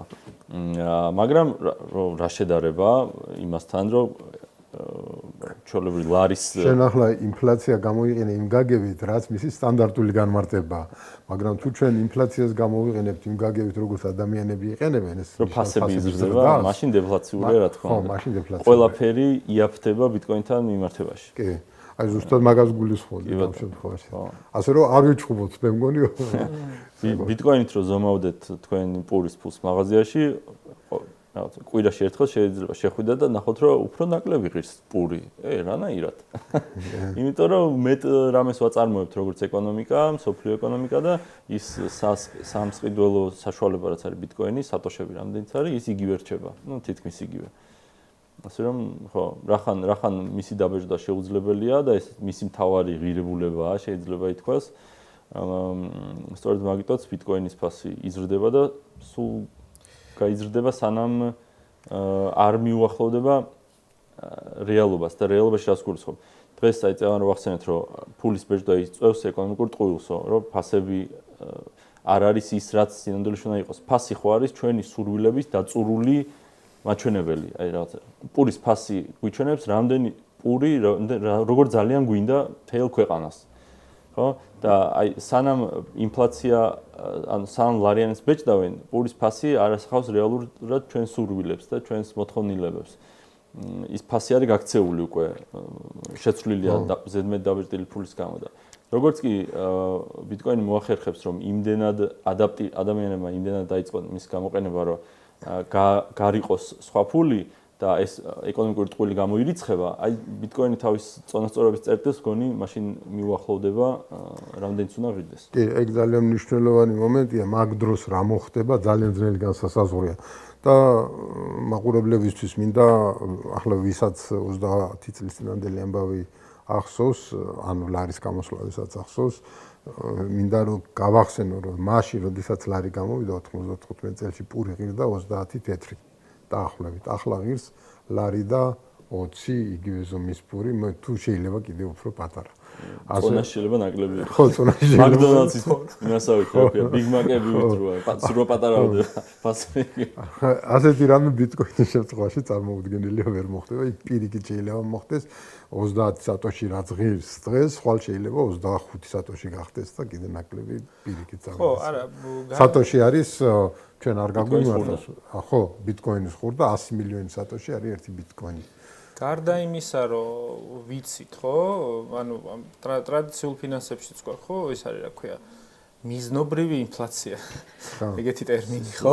მე მაგას მილტონ ფრიდმანი მარტო მაგიტოა გასატყეპი ეგ 2%-იანი ის რომ მიზნობრივი. არა, მილტონ ფრიდმანი მაგას მე ვეძახი მიზნობრივ ძარცვას, თუმცა მილტონ ფრიდმანმა მიზნობრივი ინფლაციის ესა შემოიღო, იმიტომ რომ უსაზღვროდ არ ებეჭდა ფული და როგორღაც შეეზღუდა. ჯანდაბას ამდენი გააფუჭეს, მეტი არ გააფუჭეს. ხო და ნახეთ ეს მიზნობრივი ინფლაცია როგორც წესი გაექცევათ ხოლმე, ხო? მთავრობებს ხან 2-3% დაგეგმავენ და 7-8-ზე გადიან. კი ბატონო, ეხა 1-2 კვირის წინ არგენტინიდან ჩამოვიდი და იქ კარგად ვიცით რეები ხდებოდა, ხო? თვეში 2.5-ზეა, ხო? დაახლოებით. არა, ნახეთ, ძალიან შემცირებული არის იქ ინფლაცია 300%-დან 30-ზე არის ჩამოსული, მაგრამ თუნდაც ჩემი ყოფნის დროს დაახლოებით 2 კვირა ვიყავი, ხო? $1 გადავახურდავე 1350 პესოთ და კაკრაც აი ბოლოსკენ რომ მოდიოდით, უკვე 1430 იყო. ანუ პატარა ინფლაცია იმ ჩემს ყოფნის პერიოდშიც განიცადა, ესე ვთქვა. ხო და მე რატო ვამბობ, რომ მაგას დევალვაცია ქვია, მაგრამ ხო, შეიძლება კარგად არა ვარ ეკონომიკაში რაღაც ტერმინებში გარკვეული, მაგრამ მე რას ვამბობ? ბიტკოინის შემთხვევაში, როცა გვაქვს ბეჭდვის ამბავი, ზუსტად ვიცით, რომ ამ მექანიზმით არასდროს არ გაიქცევა, არასდროს არ იმაზე მეტი ვერ იქნება, ვიცით ხო, 10 წუთში ამდენი ბლოკი რამდენი ბიტკოინი გამოდის ყოველ 10 წუთში 23 და რაღაცაა დაახლოებით. იმაში რა ქვია 2028-ში მოხდება ჰალვინგი, ეს რაღაცა ალგორითმული განახილება საჩუქრის. ხო, რევარდის, იქ უკვე 1.80 რაღაცა გამოვა უკვე 2028 წლიდან და ანუ ყოველ შემთხვევაში ეს ვიცით, ეს არ შეიცვლება. მთავარი ამბავი აქ ის არის, რომ ეს არ შეიცვლება და ეს არის ზუსტად კოდში წერია. გარდა მიმის მიუხედავად რომ ჩვენ ვიღაცა რო გვეუბნება რომ ის მიზნობრივი ინფლაცია გვაქვს 2, 3 ან 4% და უცბად აღმოჩნდება რომ არის 9% ან 10%. ხო, მაინც ნდობასთან მივდივართ. აქ ნდობა ფაქტორულად გამორიცხულია, იმიტომ რომ ზუსტად ვიცით რა მოხდება. და მინდა შევეხო ასევე დაგროვების ამბავს. სწორად თქვა ჰერმანმა ასევე რომ აი ეს ადამიანები აგროვებენ ფულს რაღაცა უძრავ ქონებაში, მეტალებში, ასე შემდეგ და ეს სფეროები იწვევს მერე რაღაცა ეკონომიკურ დაჩქარებებს, ესე ვთქვათ და იმაზე მეტი სახლი შენდება, ვიდრე უნდა შენდებოდეს, ვიდრე საჭიროა, ეს პროცენტებშიც არის. ზუსტად მაგის გამო იყო 2008 წლის კრიზისი სხვადასხვის ზედმეტ სახლი რო შენდებოდა, იმაზე მეტი ვიდრე თუმცა მაშინ ბიტკოინი არ იყო, მაშინ ეგ იყო დაკავშირებული დაკრედიტების საკითხთან, არასწორი დაკრედიტება. კი ბატონო. და აქ აი მე რატომ არის ბიტკოინი უკეთესი ვიდრე იყიდო ესა რა ქვია ბინა ხო ბინა უფრო ის არის რა ქვია იმიტომ რომ ძირითადად ბინა უძრავი ქონება არის სტაბილური რაღაცა ეს ძალიან კარგად ის ჩვენს ქონებაში ყოველ შემთხვევაში დაგვაძალეს ეგ ამბავი სავარაუდოდ. ხო და ბიტკოინი არის პირველ რიგში იმას მინდა შევეხო რომ ვოლატილური რო დღეს არის, ანუ რომ მოძრავი არის და ფასი არ არის სტაბილური, ეს არის ერთმნიშვნელოვნად საწყისი ფაზა. ანუ ბიტკოინი შეიძლება 15 წელი არსებობს, მაგრამ დღეს ჩვენ მაინც საწყის ფაზაზე ვართ და საწყის ფაზაზე როცა რაღაცა გამოდის და ეს არ არის მასობრივი, შეგვიძლია ვთქვათ რომ დაახლოებით სოფლიოში 10%-15% შეიძლება ქონოდა შეხება, ან ქონია შეხება, ან აქვს ბიტკოინი და ეს რო არ არის მასობრივი შესაბამისად, ეს არის საწყისი ფაზა, შეგვიძლია ვთქვათ და ამის იმ მასობრივი ადაპტაცია როცა მოხდება, ანუ უკვე გაჯერება ბაზრის, მე უკვე აღარ იქნება ვოლატილური, ეს არის მე მგონი ყველაფრის რაღაცა მარტივი პრინციპი. და ბიტკოინის ყიდვა იმიტომ ჯობია რომ ну, ძალიან მარტივი არის ბიტკოინი და სხვათა შორის იმას მინდა შევეხო ასევე რომ დღეს სესხებიც გაიცემა ბიტკოინში, ანუ თუ ვთქვათ სახლი იმიტომ გააქვს, რომ როცა დაგჭირდება ვთქვათ გაყიდვან ის იყოს ლიკვიდური აქტივი და ის აიღო რა ქვია იპოთეკური სესხი და ასე შემდეგ ფულთან კონდეს წდომა, ბიტკოინზეც შეგიძლია ჯერჯერობით სესხები არ არის დახვეწილი, ანუ ცოტა over collateralized არის. რამდენი პროცენტი შეიძლება აღება ბიტკოინში? აი დღეს მაგალითად ესე არის რა, ანუ არ არის მოსაწესრიგებელი ეგ ამბავი, მაგრამ არის შესაძლებელი სესხების აღება, მაგალითად ერთი ბიტკოინი რო ჩადო იქ კონკრეტულ რაღაც სისტემაში, დაახლოებით $20,000 აღება შეგიძლია. ანუ არ შეგიძლია ვთქვათ 70 ან 80,000-ის, იმიტომ რომ ნუ ჯერჯერობით ეს რისკები 30%-ს გაძლევენ დაახლოებით 30%-ის აღება შეგიძლია, არის ეგეთ სერვისები ძალიან ბევრი. შესაბამისად, ანუ long term-ში ხო ეს ამბებიც დაიხვეწება და თან ჩვეულებრივად როგორც ბინის შემთხვევაში გაქვს წვდომა ფულთან, ისევე ბიტკოინის შემთხვევაში გაქვს. ნუ იპოთეკური სესხის მსგავსი რაღაცა სერვისი გამოდის. კი ბატონო და ნუ მანდ არის ჩვეულებრივი ლიკვიდურობა თუ თქვათ იქ ჩამოიწია თქვათ იქ რაღაცა $40,000-მდე თუ $30,000-მდე ეს ფული გაგიქრება ესე ვთქვათ რა, ანუ იქ წაიღებს ესე ვთქვათ ის სისტემა. მაგრამ ნებისმიერ დროს ეს ბიტკოინი გენახება, უკან დააბრუნებ ამ თანხას, დაიბრუნებ შენ, ბევრად უკეთესი პროცენტებია, ბევრად უკეთესი ასევე სადეპოზიტო, ანუ არის ახლა ბიტკოინს როგორც წესი დეპოზიტად არავინ არ ალაგებს ხოლმე სხვადასხვა სისტემებში, მაგრამ ესეთებიც არის, ესე ვთქვათ რა. აი ბევრ ბირჟას აქვს, მაგალითად თუ შენს ბიტკოინს შეიტან, თუნდაც იქ უბრალოდ რო გედოს, შეგიძლია ამაში, ესე ვთქვათ, პროცენტი გერიცხება, ბევრად უკეთესი ვიდრე ბანკის შემთხვევაში რო გქონდეს დოლარი. საიტიც არის ასეთი. როგორ? საიტებიც არის ასეთი. კი, არა, საიტებიც არის, ჩვეულებრივ დეცენტრალიზებული საიტებიც არის, ცენტრალიზებული საიტებიც არის და ვის როგორი ნდობა აქვს, მაგის მიხედვით, დეცენტრალიზებულების შემთხვევაში ნდობა ფაქტობრივად გამორიცხულია, შენი wallet-ით ხარ მიერთებული რაღაც კონკრეტულ სისტემას და ახორციელებ მათ სერვისების მიღებას. და ხო, ეს არის ჩემი შეხედულება, რომ თუ თქვათ სახლების ნაცვლად ვიყიდით ბიტკოინს, ბიტკოინს ახლა ბევრჯერ ითქვა რა, ეს რაღაცა მახასიათებლები, ხო?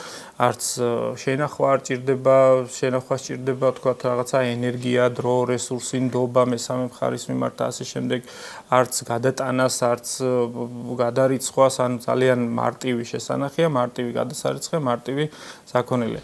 ეს შესაძლოა ერთი მომენტი შენახვა ჭირდება იმ მისამართს, სადაც გაქვს შენახული ისა, თუ დაკარგე, გამორიცხულია უკვე რაიმე დაიაბრუნო, აღედგინო, არაფერი აღარ იშვილეს. ეგ პლუსია ბიტკოინის. ეგ ძალიან დიდი პლუსია და სხვათა შორის ძალიან მომეწონა, ამას წინათ რაღაცა ლექციას დავესწარი. ბიტკოინი არის ერთადერთი აქტივი, რომელიც იმ ქვეყნადაც შეგიძლია წაიღო. ეს ძალიან მომეწონა სხვათა შორის. ანუ თუ არავის არ ეტყვი ამ შენ 12 სიტყვი ამ ფრაზას, შეგიძლია როცა გარდაიცლები, წაიღო ესე ვთქვათ. საიკიერში. ეს ხუმრობთ ლაპარაკობს, მაგრამ თან სიკეთეც არის ეს. ანუ თუ რამე ბიტკოინი დაიკარგა, ნიშნავს რომ ყველას ფასი გაიზრდება. ბიტკოინია ბრუნვაში და ყველა მიხეირა ვისაც კი ბიტკოინი. ანუ ბიძია სკრუჯის ისტორია როა რა, ოქროს რო აგროვებს და ამით სინამდვილეში ყველა ხეირობს, იმიტომ რომ ბრუნვაში ნაკლები ოქროა და მათი ოქრო ძვირდება სერვისებთან და პროდუქტებთან მიმართებაში. ასე რომ სატოში ნაკალტოვმა გარდა იმისა, რომ ეს ძალიან მაგარი ტექნოლოგია შემოგთავაზა, რაღაც 1.5 მილიონი ბიტკოინი აქვს, ხო, თუ რაღაც მილიონზე მეტი. ბლომად ბიტკოინი აქვს, რომელიც გაუნძრევლად დევს მის საფულეზე, ხელი არ უხლია და შეიძლება ვივარაუდოთ, რომ არც გააცოცხლებს და ნიშნავს, რომ მაგითაც კიდე დიდი სიკეთე გაგვიკეთა, 1.21-ით გაგვიძვირა ყველას ჩვენი ბიტკოინი, ესაც გვაქვს. სხვა შორის იღბლიანობის ამბავში ხალხი იმ Genesis wallet-ზე რიცხავს ხოლმე ფულს რაღაც სატოშებს, პატარ-პატარა რაოდენობებს, რომ იქიდან გროვდება, ემატება იქ ფული, მაგრამ არ იძვრის იქიდან. ეგ არ ვიცოდი. კი. არის ხო, მადლობის პონცი, ვიღაცები ურიცხავენ. არსებობს პირველი wallet-ი, ესე ვთქვათ, პირველი საფულე, სადაც დევს ეს ბიტკოინი და ხალხი რიცხავს. სატოშის ბიტკოინებს სადაც. ხო. გამოყენება მარტო იმას შეუძლია იმ კაცს თუ არსებობს ის კაცი საერთოდ. ხო. ძალიან საინტერესოა. შემდეგი საკითხი უნდა რა სარგებელს გვაძლევს ბიტკოინი, ეს უნდა დამესვა, თუმცა ამაზე ნაწილობრივ ვილაპარაკეთ, მაგრამ შეგვიძლია კიდე გავშალოთ ეს თემა. სარგებელს იცით რა სარგებელს გვაძლევს? აი სოფელში რო თუთის ქვეშ რომ დარიყავი და რაღაცაც მიწაში გეჩიჩხნა და უცებ რაღაც ქოთანი გეპოვნა, სადაც ბებიამ დაგიტოვა ოქროს თუმნიანები. ხო, უცებ ძალიან გაგიხარდებოდა, ძალიან ბედნიერი იქნებოდა, მაგრამ აი ბებიას რო დაეტოვებინა ლარიანები, ხო, იტირებდი. ნუ რა ჯანდაბათ მინდა ეს თვალიც ქაღალდიო, იმიტომ რომ ბებიამ რო დატოვა მაშინ შეიძლება ფული იყოს, მაგრამ დღეს ერთი რესტორანში შესვლა იქნებოდა, ხო და ბიტკოინი გვაძლევს საშუალებას, რომ ჩვენ მიერ გაკეთებულ სიკეთეს, რაც მე გამოისახება იმაში, რომ ადამიანები სამსვლოდ ფულს გაძლევენ ამ სიკეთის. აი ამ სიკეთის დაგროვება, გადაცემა და გამოყენება შეგვიძლია ისე, რომ მას ვერავინ ვერ შეეხება და ვერავინ ვერ გააუფასურებს. ანუ ეგრე ბუნება არ აკლდება, ეს არის ძალიან მნიშვნელოვანი. ეს იმხელა სიკეთეა, ეს იმხელა ტექნოლოგიური გარღვევაა, რომ შეგიძლია ესეთი ფული გქონდეს, რომ მე მგონი, არ ვიცი, ერთ-ერთ უდიდეს გამოგონებად ჩავთვლიდი კაცობრიობის, იმიტომ რომ ვაჭრობა არის ძალიან მნიშვნელოვანი გამოგონება, რომელმაც ცივილიზაცია, ჩვენი ცივილიზაცია შექმნა, იმიტომ რომ ბორბალი რო არ გამოგონებინა, ცეცხლი არ გამოგონებათ რაღაცები, რაღაცნაირი ცივილიზაციები ვიარსებებდით. მაგრამ აი ვაჭრობის გარეშე შეუძლებელია რესურსების ზედმეტი რესურსების სწორად გადანაწილება მოხდეს და ერთმანეთის სურვილების დაკმაყოფილება ვისწავლოთ მაქსიმალურად. ვაჭრობის გარეშე ისე მიწურებში ვიცხოვრებდით. კი ბატონო, მაქსიმუმ ბარტერით რაღაცები გვეჩალიჩა, აბა ვის უნდა ჩემი ქათამი. ვერ მასშტაბირებას ვერ აკეთებ ბარტერის გაცვლის. ხო და თუ ვიღაც მოვიდა და უცებ ჩვენი ვაჭრობა გახადა გახადა შეურყვნადი, გახადა არამოტყუებადი, გახადა ისეთი რომელშიც ვერავინ მესამე პირი ვერ ჩაერევა, მესამე პირის საჭიროება არ არსებობს. ეს იმხელა სიკეთეა ტექნოლოგიური, რომ ამას არ ყველა ჩემ დილისლავის ვიტყვევდი ხოლმე ბიტკოინზე ლაპარაკით და არც ახლა დამეზარება სხვა ეთერებშიც იმის თქმა, რომ მინიმუმ ადამიანებმა თავის წილი ბიტკოინი ჩემი რჩევა იქნება რომ იყიდონ. თავის წილი ბიტკოინში დასგულის ხო? აი 8 მილიარდი ადამიანი ხო ვართ? რო ავიღოთ და 21 მილიონი ბიტკოინი თანაბრად გავყოთ 8 მილიარდზე, რამდენი გამოგივიდოდა კაც რო რამე 0.0056 ბიტკოინი გამოგდის, რომელიც ახლა არის 200-300 დოლარი, მაგრამ ჩათვალეთ რომ თუ ეგ დაუტოვეთ შვილიშვილებს შეიძლება თქვენ სახელზე თქვენი ზომა სანთელი ანთოს ხოლმე დილას აღამოს. მე მინდა კონკრეტული სარგებელი ვთქვა დღეს რა შეიძლება, ის რო ვთქვათ ბლოკჩეინი და ბიტკოინი ანაცვლებს საბანკო სფეროს, ამაზე ბევრი ითქვა და ბანკები ახლა ყველაზე დიდი ფულის და ძალაუფლების მქონე ინსტიტუციებია და ცდილობენ ამ ხედავენ ფაქტია რომ 4 ტრილიონამდე გაიზარდა კრიპტოს კაპიტალიზაცია მთლიანად ამ მიმართულების და ესე თვალს ვერ დახუჭავენ რა, რომ ვერ იტყვიან, რომ არ არის ჰაერია, ვეღარ ამბობენ ჰაერია, იმიტომ რომ დიდი თანხა მოგროვდა რა. 4 ტრილიონი არის სოფლიო მშპ-ს 1%. ხო. თუ არსები ოქროს იყო, თუ არსები 12 ტრილიონი შეიძლება გაზრდილი იყოს რა, ალბათ 13 იქნება მაქსიმუმ. ხო, 1% სულაც არაა სახუმარო პროცენტი, როცა ეს ჯერ საწესო ეტაპია. ბანკები ცდილობენ უკვე ბლოკჩეინში რაღაცა სხვადასხვა პროექტებს აფინანსებენ, თვითონაც რაღაცა, მაგრამ უფრო მეტად ყველგან გამოიკვეთება ხოლმე მაინც კონტროლის მექანიზმი. ცდილობენ აქაც კონტროლი შემოიტანონ, აქაც დამოკიდებულება შემოიტანონ და პირიქითაც არის. მე შემხედრია ბიტკოინზე მომუშავე ხალხი და ამ იმის აქტივისტები, რომლებიც სახელმწიფოს თხოვენ დაგვარეგულირება.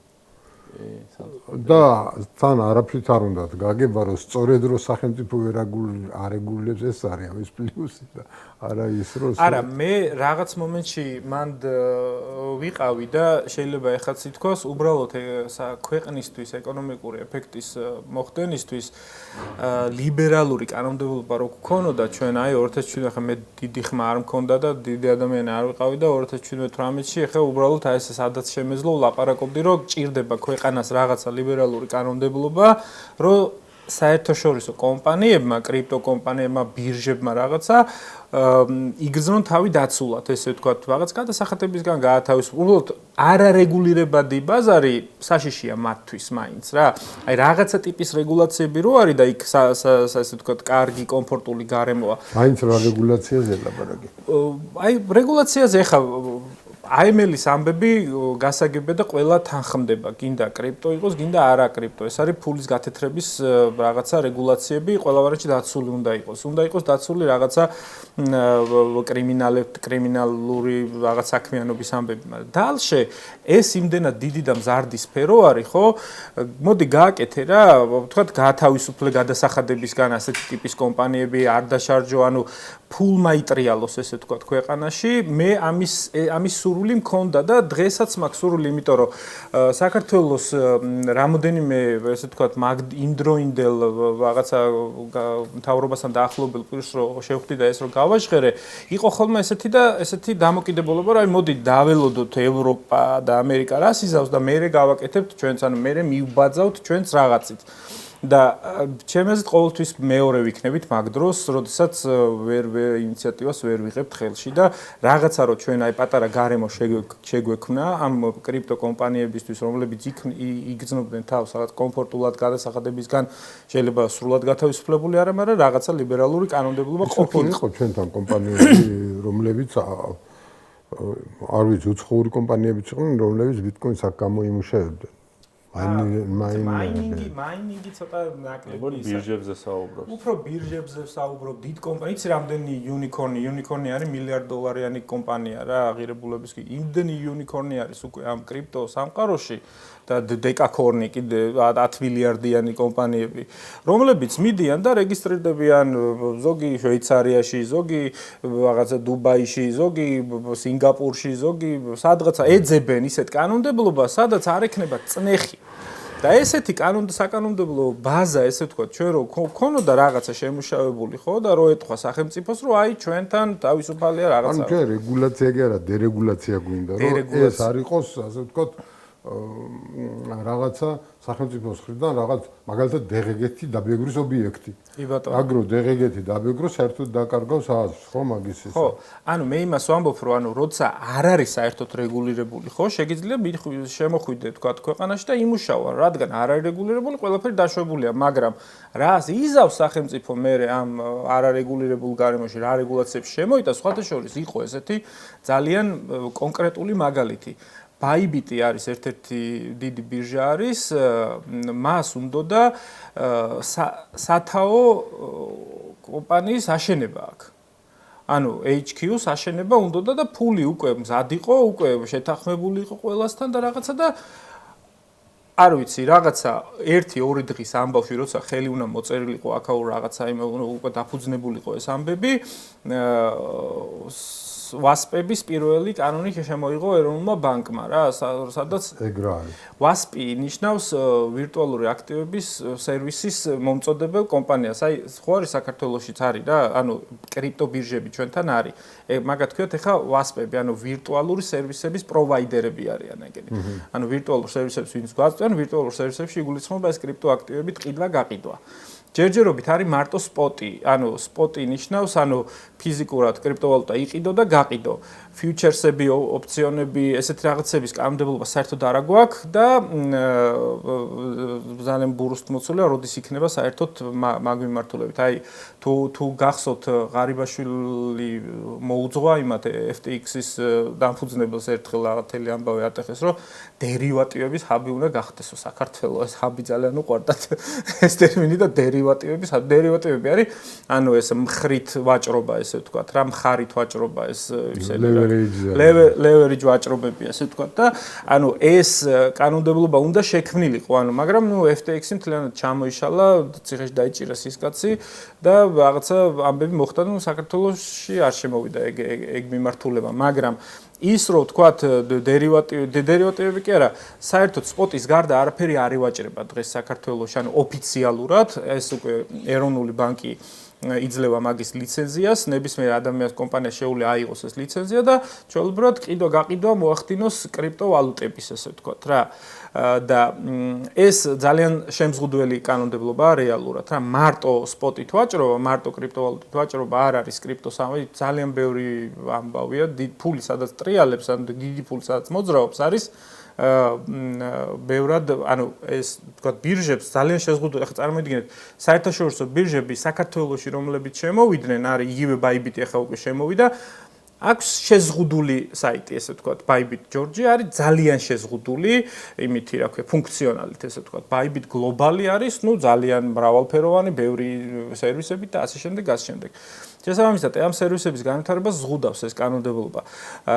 ხო და რა მინდა ვთქვა თავი და რითი დავიწყე, ანუ რადგან ეს სისტემა მთლიანად ეწინააღმდეგება საბანკო სფეროს, ესე ვთქვათ, საბანკო ფუნქციონალს რა, შემიძლია დღეს ვთქვა ესეთი, ანუ ბიტკოინის გამოყენებაზე იყო, ხო, კითხვა რა, ბიტკოინის გამოყენებას, ანუ რა სარგებლობა შეიძლება მივიღოთ. დღეს მაგალითად ადამიანს შეუძლია სრულიად ჩაეხსნას ბანკს, ანუ საერთოდ არ კონდეს ბანკის ანგარიში, ვიზა ბარათი არ არის საბანკო ანგარიში, ვიზა ბარათი შეუძლია კონდეს, ვიზამ და სხვათა შორის მასტერკარტმაც უკვე დააინტეგრირა ბლოკჩეინი, ანუ ბლოკჩეინ საფულეები, ესე ვთქვათ, ვიზაც შეგიძლია და მასტერკარტიც შეგიძლია კონდეს, რომელზეც არის განთავსებული ბიტკოინი, სტეიბლკოინი, ეთერიუმი და ასე შემდეგ.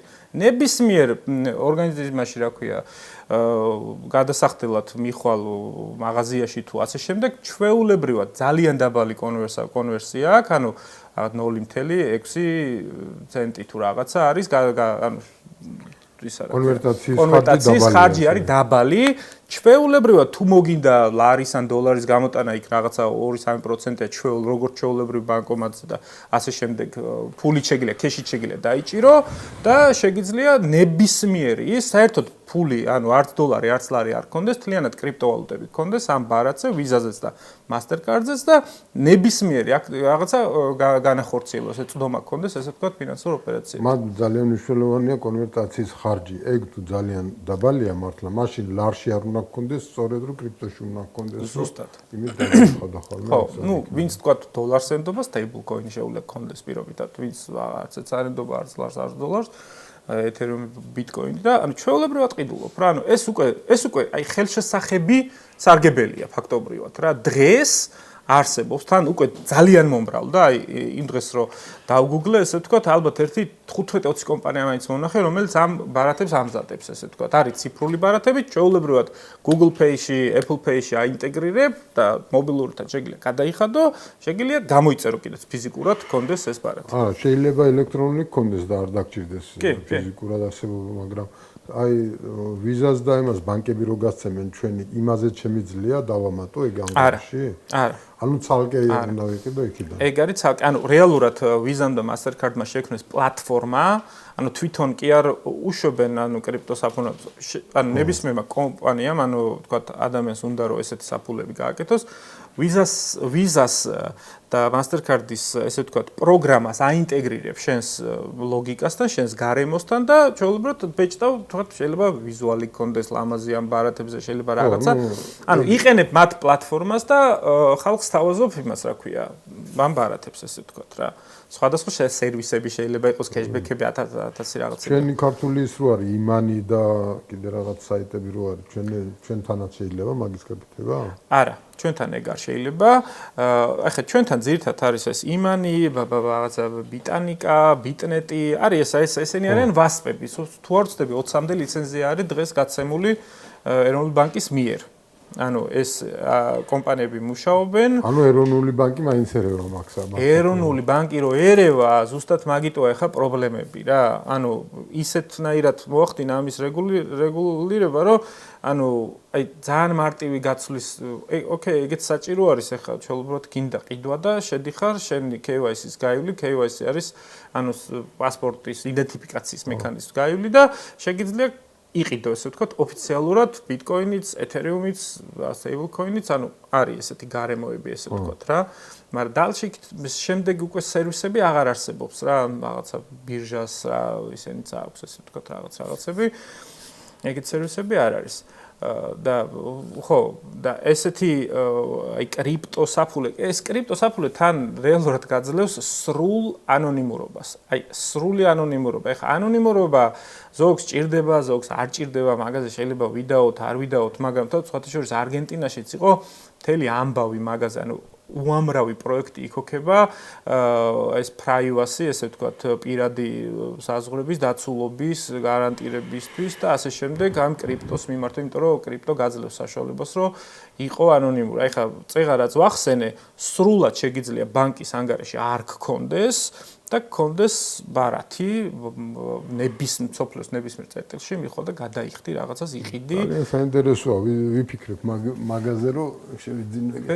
ბევრს აქვს, მეც უკვე ვიზას საიტზე უნდა შევიდე და იქ არ ვიყო. ვიზას საიტზე არა, მე გამოგიგზავნით, ანუ ეს პროექტები არის, ბევრი კომპანიები არის, ვინც თავაზობენ ამ სერვისს, რომელიც ვიზა უკვე დაინტეგრირებული აქვს ესე ვთქვათ. მაგის გასაჯაროება ხო შეიძლება, რასაც გამომიგზავნე მაგ. როგორ არა, რა თქმა უნდა. მაშინ მაყურებლებისთვის ვიტყვი, რომ როდესაც ჩვენი სტუმარი ამ ლინკს მომაწოდებს, კომენტარებში დავდებ და ჩვენს მაყურებლებს შეეძლებათ მოსინჯონ, ნახონ, გაეცნონ უფრო მეტი ინფორმაცია მიიღონ და გადაწყვეტონ მერე. ჩვენ არავის არ მოუწოდებს, მე არავის. ჰერმანი კი მოუწოდებს, მე არავის არაფერს არ მოუწოდებ. მე ვცდილობ გავერკვე. ჩვენ სუბიექტურები ვართ. იყიდეთ ბიტკოინი. ხო. კარგით, ისე გავიდა 1 საათი უკან მოხედვა ვერ მოვასწარი. მე ვცდილობ რომ ვცდილობდი აქამდე რომ 1 საათზე მეტი არასოდეს არ გამეკეთებია გადაცემა, მაგრამ რა ვქნა ცოტა გადავაჭარბე ამჯერად თუ რამე დასამატებელი გვაქვს ჰერმან თუ რამე სიტყვით თუ არა და ალბათ ერთადერთი მოკლედ ვიტყვი იმას რომ მე პირიქით ძალიან მაქსიმალისტი ვარ ბიტკოინის და მათ შორის მისი ყველა თვისების მათ შორის დაცულობა იმის რომ მე შემიძლია ანონიმურად მქონდეს სადღაც ფული ეს მისი ერთ-ერთი დიდი პლუსია ამიტომ ძალიან არ მიყვარს და არ მივესალმები, როდესაც სახელმწიფოები რამე ფორმით ცდილობენ ამ სფეროში შემოვიდნენ. გასაგებია, რომ სახელმწიფო მთავრობა თავისი ბუნებიდან გამომდინარე, როგორც კუდა მორიელში როა რა, თავის ბუნებიდან გამომდინარე ეცდება მაქსიმალური კონტროლი კონდეს და მაქსიმალურად ნაკლებად მიცეს თავისუფლება ისეთ ინსტრუმენტს, ამ შემთხვევაში ბიტკოინს, რომელიც მას ხელიდან ნაცვლის ეროვნული ბანკის მიერ ფულის ბეჭდვის საშუალებას და მას როგორც შუამავალს აქრობს და გადასახადების ჰაერიდან ამოღების ჩვენი ჯიბიდან ჩუმად ამოღების საშუალებას ართმევს.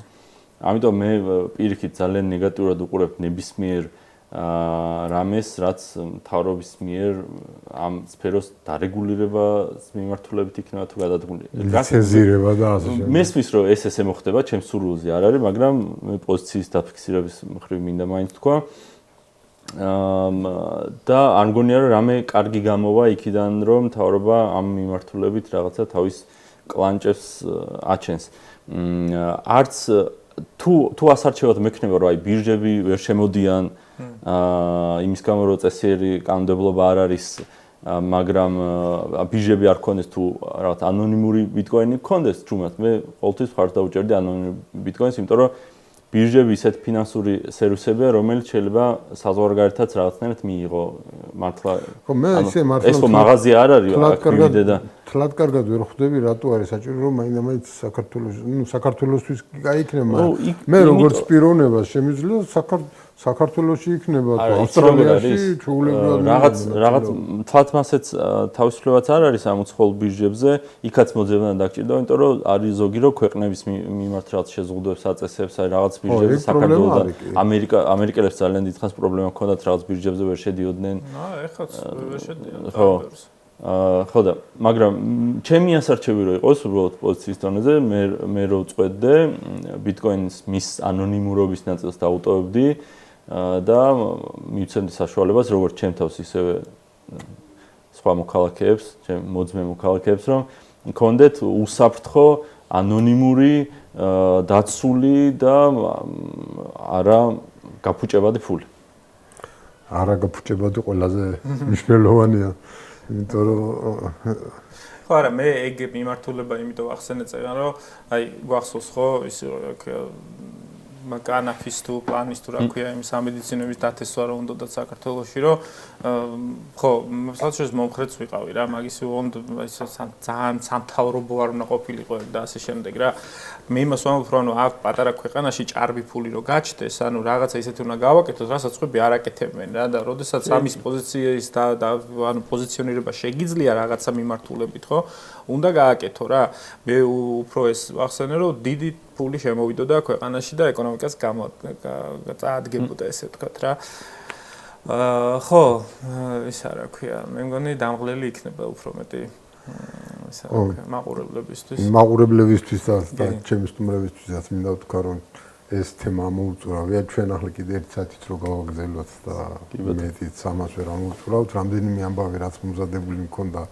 მინდოდა მე თქვა მაგრამ ვერ მოასწარი ვერც ერთის თქმა მეორე სერია გავაკეთე ამიტომ კიდე უნდა ალბათ გავაკეთოთ ბიტკოინზე გადაცემა შეიძლება რაღაცა ცოტა შევცვალოთ ან სხვანაირად აი განათლებაზე შეიძლება ბევრი საუბარი კიდევ იმიტომ რომ ამ მიმართულებით ანუ ბლოკჩეინ პროგრამისტები ბლოკჩეინ პროექტები ძალიან ძნელად იბადება საქართველოში იმიტომ რომ ამის ცოდნის ბაზა არ არსებობს და ეხლა სხვათა შორის ჩვენი მეგობრები არიან პიქსელ აკადემია რომლებიც აი კრიპტო ბაზარის იმაზე ბაზაზეა გაკეთებული ეგენი ასწავლიან ბავშვებს არა მარტო ბავშვებს ბლოკჩეინ პროგრამირებას რა არის საერთოდ ბიტკოინი რა არის რაღაცა ეს ამ სფეროსთან დაკავშირებით და ეს არის ძალიან მნიშვნელოვანი რომ თუ აი როგორც ბავშვების ფეხბურთში არის ბავშვებში თუ არ ჩადე ფული ბავშვთა უკრიპტოში